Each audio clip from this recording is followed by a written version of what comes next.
स्वागत आहे मित्रांनो आपल्या या यूट्यूब चॅनलवर. मित्रांनो, मुख्यमंत्री लाडकी बहीण योजनेची आता एक सर्वात महत्त्वाची अपडेट समोर येत आहे. मित्रांनो, ज्या महिलांचे फॉर्म आता रिजेक्ट झालेले आहेत, अशा महिलांना आता परत फॉर्म करता येणार. सप्टेंबर महिन्यात आता हे फॉर्म तुम्ही जर केले असाल तर तुम्हाला त्याचे पैसे भेटणार आहेत. ज्या महिलांचे काही कारणाने जर फॉर्म रिजेक्ट झाले असतील, अशा महिलांना परत फॉर्म करून परत त्यांना पैसे भेटणार आहे, अशी माहिती राज्याची महिला व बालविकास मंत्री यांनी दिलेली आहे. काय ते म्हणाले हे संपूर्ण माहिती पाहू. त्याआधी आपल्या चॅनलला सबस्क्राईब करा. अनेक जण यावर टीका करत आहेत, पण जे टीका करणारे आहेत ते सुद्धा आपल्या नावाने नाही तर स्वतःच्या नावाने बॅनर लावून तिथं फॉर्म भरतायत.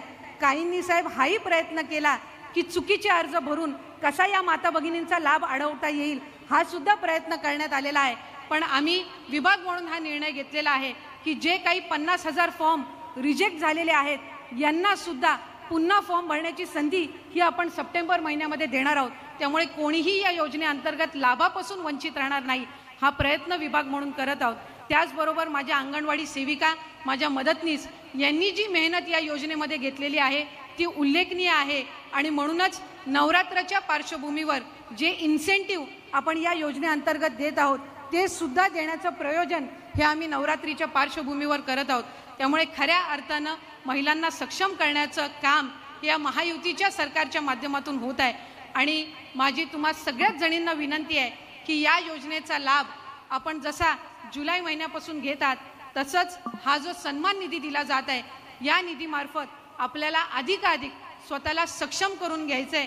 आणि म्हणूनच या योजनेअंतर्गत आम्ही जॉईंट अकाउंटचा नियम न ठेवता तुमचं स्वतंत्र खातं असावं हा नियम ठेवला.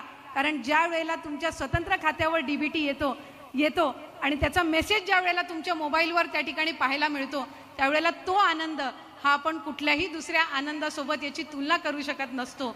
म्हणूनच हा आनंद देणाऱ्या आपल्या तिन्ही लाडक्या भावांना आपल्या सर्वांच्याच वतीने आपण पुन्हा एकदा शुभेच्छा त्यानिमित्ताने देऊया.